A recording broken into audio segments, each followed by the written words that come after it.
કારણ કે ભાઈઓ બહેનો આજનો આ સ્વાગતની રેલી, સન્માનની રેલી એ કોઈ રેલી નહોતી, પરંતુ કોંગ્રેસ અને આપ પાર્ટીના લોકોના છાતીના પાટિયા બેસી જાય એવો રેલો હતો, રેલો મિત્રો।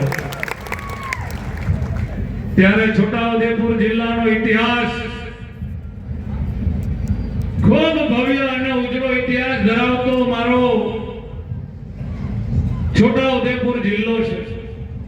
અને આ છોટાઉદેપુર જિલ્લા સાથે વર્ષોથી અનેરા એક પ્રેમ ભાવથી આ જિલ્લા સાથે હું વર્ષોથી જોડાયેલો છું। ત્યારે મોટા ભાગના મંચ પર બિરાજમાન થયેલા મારા વડીલો, આગેવાનો સાથે વર્ષો સુધી મને કામ કરવાનો અવસર પ્રાપ્ત થયો છે।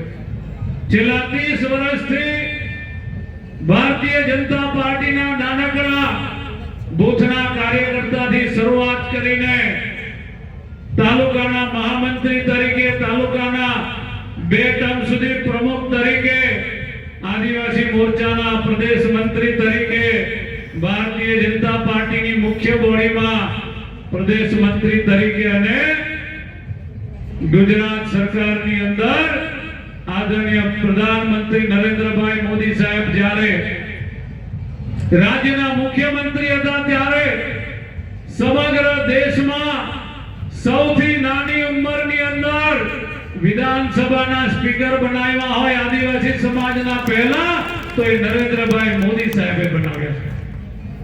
4 વખત કેબિનેટ મંત્રી બન્યો છે મિત્રો, અને આદિવાસી સમાજની સેવા કરવાની તક મળી છે। ત્યારે આદિવાસી મોરચાના અધ્યક્ષ તરીકે જ્યારે મને કામ કરવાની તક મળી છે ત્યારે જસુભાઈએ કીધું કે આ કોઈ પદ નથી, આ કોઈ વટ પાડવા માટેનો હોદ્દો નથી, પરંતુ આ તો એક જવાબદારી છે ગુજરાતના મારા આદિવાસી સમાજના અધિકારોની રક્ષણ કરવાની, ગુજરાતના મારા આદિવાસી સમાજનો સર્વાંગી વિકાસ કરવાનો અને ભારતીય જનતા પાર્ટીને ગુજરાતના ગરીબના ઘર સુધી, આદિવાસી સમાજના ઘર સુધી ભારતીય જનતા પાર્ટીને પહોંચાડવાની જવાબદારી મને રાષ્ટ્રીય નેતૃત્વ અને પ્રદેશ નેતૃત્વએ આપી છે। બદલ તમામ નેતૃત્વનો આજના તબક્કે છોટાઉદેપુરની ધરતી પરથી હું લાખ વંદન કરીને આભાર માનું છું।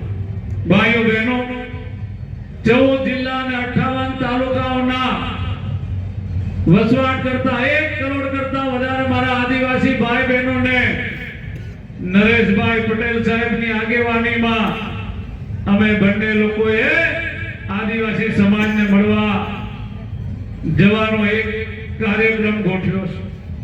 પહેલો કાર્યક્રમ સુરત જિલ્લાની અંદર ભવ્યથી ભવ્ય થયો। આજે એના કરતા પણ ભવ્ય કાર્યક્રમ છોટાઉદેપુરની અંદર થયો, બદલ આપને બધાને લાખ વંદન કરું છું। ત્યારે ભાઈઓ બહેનો, ગીતાબેન, જસુભાઈએ ખૂબ સારી વાત કરી। એક સમય એવો હતો, એક જમાનો એવો હતો કે છોટાઉદેપુર જિલ્લો વિકાસની દ્રષ્ટિએ સમગ્ર રાજ્યની અંદર છેલ્લા નંબરે હતો, છેલ્લા નંબરે। કારણ કે ભૂતકાળની સરકારોમાં આદિવાસી સમાજને માત્ર ને માત્ર વોટ બેંક તરીકે ઉપયોગ કરવામાં આવતો હતો, પરંતુ અહીંયા ઉલ્લેખ કરવામાં આવ્યો કે ગુજરાતમાં એવા એક મુખ્યમંત્રી આવ્યા, આદરણીય નરેન્દ્રભાઈ મોદી સાહેબ, કે જેમણે અંબાજીથી ઉમરગામ સુધીના આદિવાસી પટ્ટાનો વિકાસ કરવા માટે વનબંધુ કલ્યાણ યોજનાની જાહેરાત કરી। ત્યારે ઘણા બધા લોકો અમે સાક્ષી છીએ કે વિધાનસભામાં નરેન્દ્રભાઈની હાંસી ઉડાવતા કે તમે આદિવાસીનો વિકાસ કરવા માટે વનબંધુ કલ્યાણ યોજના જાહેર તો કરી દીધી, પણ નરેન્દ્રભાઈ તમે પૈસા ક્યાંથી લાવશો? આજે મને આદિવાસી ધારાસભ્ય તરીકે, આદિવાસીના દીકરા તરીકે છાતી ઠોકીને કહેવાનું મન થાય કે વનબંધુ કલ્યાણ યોજનામાં અત્યાર સુધી 2 લાખ કરોડ કરતા વધારેનો મોટા ડેમ બનાવે, પણ પાણી બીજા જિલ્લાના લોકોને આપતા હતા, આપણા આદિવાસી સમાજને નહોતા આપતા. પણ આ ભારતીય જનતા પાર્ટીની સરકારે નક્કી કર્યું છે કે હવે ગુજરાતના આદિવાસી ભાઈ બહેનોને પણ સિંચાઈનું પાણી આદિવાસી છે, અને આવનારા દિવસોમાં નર્મદા ડેમની કેનાલ આધારિત રૂપી છોટા ઉદેપુર જિલ્લાને અહીંના આદિવાસી ખેડૂતોને સિંચાઈનું પાણી આપવાની ફાઇલ એ રાજ્ય સરકારની અંદર મુખ્યમંત્રી સાહેબ સુધી પહોંચી ગઈ છે. ભાઈઓ બહેનો, તો આજે નરેશભાઈ જે જિલ્લામાંથી આવે છે, જિલ્લાનો તમે દાખલો લો કે ઉકાઈ ડેમનું પાણી એ નવસારી અને વલસાડ જિલ્લાને 40 વર્ષ પહેલા મળી ગયું. ત્યાંનો આદિવાસી સમાજની આપણી સમૃદ્ધિ જુઓ. નરેશભાઈ, આપણને એક કાચું ઘર જોવા મળે છે. નરેશભાઈ, બધા આદિવાસીના પાકા બંગલા છે નવસારી વલસાડમાં. બધાના દીકરા સારી સારી સ્કૂલોમાં ભણે છે કે નહીં નરેશભાઈ? તો પાણી આવે તો બધી સમૃદ્ધિ તાણીને લાવે. ભાઈઓ બહેનો, તાળીઓ પાડો. તો આપણે પણ આવનારા દિવસોમાં અન્ય જિલ્લાઓની હરીફાઈમાં જવાનું છે. ભાઈઓ બહેનો, આજે મને કહેતા આનંદ થાય છે કે વર્ષોથી જંગલની જમીન ખેડતો મારો આદિવાસી સમાજ જ્યાં સુધી ગુજરાતમાં ભારતીય જનતા પાર્ટીની સરકાર નહોતી આવી ત્યાં સુધી 1 એકર પણ જમીનનો ટુકડો મારા આદિવાસીને ભૂતકાળની સરકારે નહોતો આપ્યો. પણ જ્યારથી ભારતીય જનતા પાર્ટીની સરકાર આવી, નરેન્દ્ર મોદી સાહેબ મુખ્યમંત્રી બન્યા, અમને નરેશભાઈને, મંગુભાઈ સાહેબને જવાબદારી સોંપી કે તમે ગુજરાતમાં આદિવાસી સમાજ વર્ષોથી જંગલની જમીન ખેડે છે, એને એના પટ્ટા આપો, અધિકાર આપો. અમે લોકોએ અભિયાન ચલાવ્યું. ભાઈઓ બહેનો, સામૂહિક દાવા હોય, વ્યક્તિગત દાવા હોય, માળખાકીય સુવિધા હોય, અત્યાર સુધીમાં 13 લાખ એકર જંગલની જમીન આદિવાસીને કોઈ આપી હોય તો ભાજપની સરકારે આપી છે, અને હજુ પણ આપવાનું ચાલુ છે. ભાઈઓ બહેનો, ગુજરાતની અંદર ઘણા બધા લોકોને આદિવાસીઓનો વિકાસ દેખાતો નથી, અને આદિવાસી વિરોધી માનસિકતા ધરાવતા લોકો અનેક પ્રકારની અફવાઓ ફેલાવી રહ્યા છે. ત્યારે ભાઈઓ બહેનો, ગુજરાતની રાજનીતિમાં પણ થોડા સમય પહેલા જ દિલ્હીની અંદર તમને બધાને ખ્યાલ હશે કે દિલ્હીની અંદર પણ એક મહાન ઠગે નવી પાર્ટી બનાવી. ભાઈઓ બહેનો, એ પાર્ટીની શરૂઆત કેવી રીતે થઈ આપણને બધાને ખ્યાલ છે. ભાઈઓ બહેનો, એ પાર્ટીની શરૂઆત લોકપાલ બિલ બનાવવાનો હતો સમગ્ર દેશમાં. અન્ના હજારે ઉપવાસ ઉપર બેઠા, ત્યાં એક નેતાની એન્ટ્રી થઈને એને સોગંદ ખાધા કે ભાઈ, મારા દીકરા દીકરીઓની સોગંદ ખાઉં છું કે હું રાજકારણમાં નહીં આવું. પણ રાજકારણમાં પ્રવેશ કર્યો અને તેઓ રાજકારણમાં જોડાયા અને ઝાડુવાળાની પાર્ટી બની ગઈ. મિત્રો, ઝાડુવાળાની પાર્ટી બની ગઈ. પણ આજે આપણે જોઈ શકીએ છીએ કે આ જિલ્લાની અંદર પણ બહારથી આવેલા લોકો આપણા આદિવાસી સમાજને ગેરમાર્ગે દોરવા માટે જે પ્રકારે ભૂતકાળની અંદર આપણને બધાને ખોટા ગેરંટી કાર્ડ આપીને છેતરવાનો પ્રયત્ન કર્યો, એ પ્રકારે હવે હાઇડ્રો પાવર આવશે, જીએમડીસી આવશે, આદિવાસી સમાજને આટલું મોટું નુકસાન થશે, એ તમામ બાબતોનો જવાબ એ મારા મંત્રી શ્રી નરેશભાઈ પટેલ સાહેબ આપવાના છે. પરંતુ આદિવાસી સમાજને આ છોટા ઉદેપુર જિલ્લાની અંદર એનો વાર પણ વાંકો ન થાય એની જવાબદારી લેવા માટે અમે અહીંયા બધા આવ્યા છે.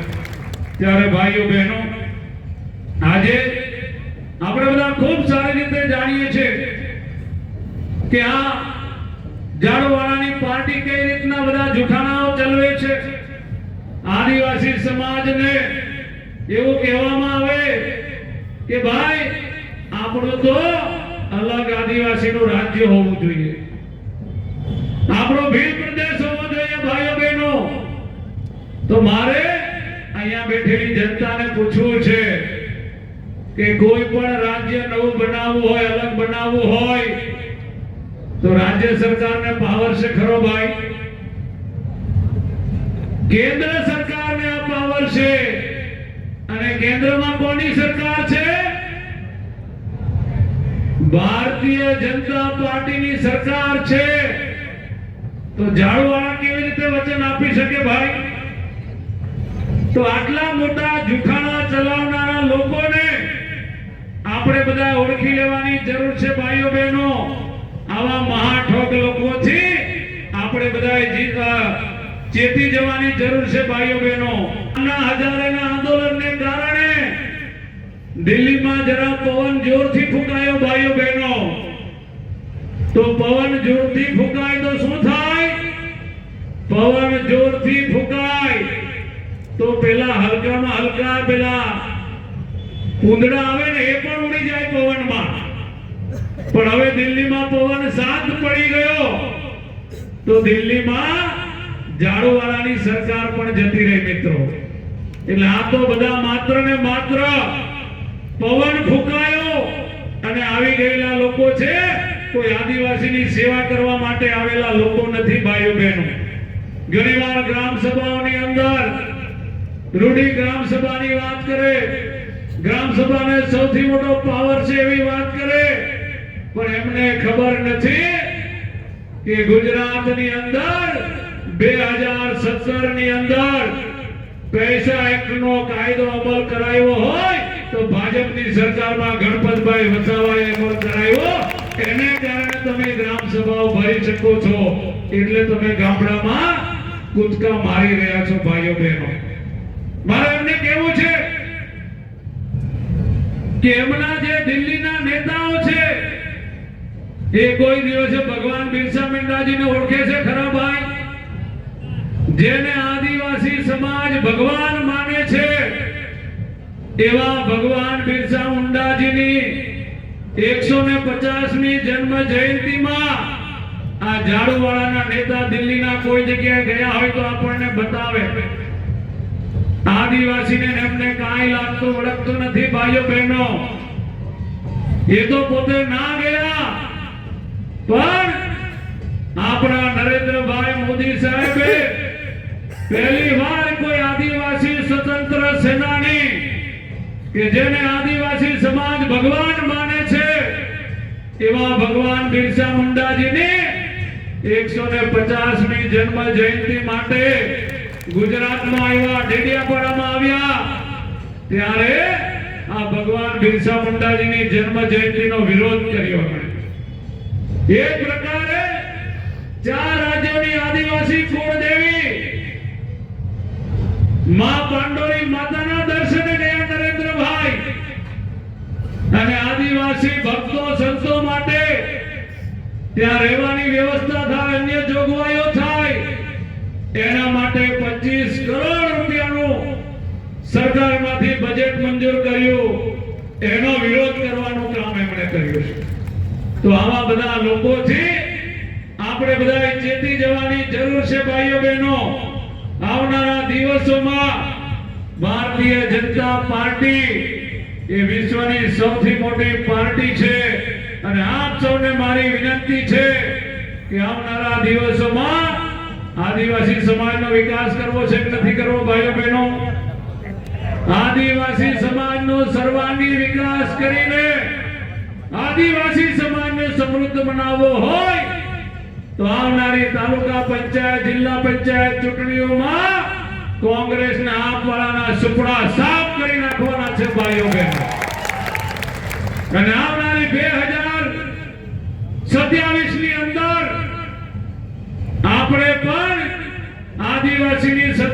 સિટીનું મિશન બનાવીને કામ કરીશું તો આવા બધા જૂઠાણા ચલાવનારા લોકો એ ઘર ભેગા થઈ જવાના છે। ત્યારે ભાઈઓ બહેનો, આ છોટાઉદેપુર જિલ્લાના મારા આદિવાસી સમાજને ખાતરી આપું છું કે ભારતીય જનતા પાર્ટીની સરકાર ઉપર, ભારતીય જનતા પાર્ટી ઉપર તમે પૂરેપૂરો ભરોસો રાખજો।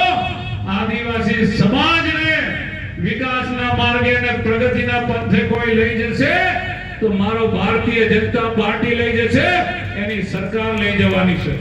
ત્યારે ફરી એકવાર આદિવાસી સમાજે આજે ભવ્યથી ભવ્ય સ્વાગત કર્યું। આદિવાસી સંસ્કૃતિ પ્રમાણે વાજિંત્રો સાથે આદિવાસી પહેરવેશમાં ભવ્યથી ભવ્ય અમારું સ્વાગત કર્યું। એ બદલ આપ સર્વેનો લાખ લાખ વંદન કરીને મારી વાત પૂરી કરું છું। જય જય ગરવી ગુજરાત, જય જય ગરવી ગુજરાત।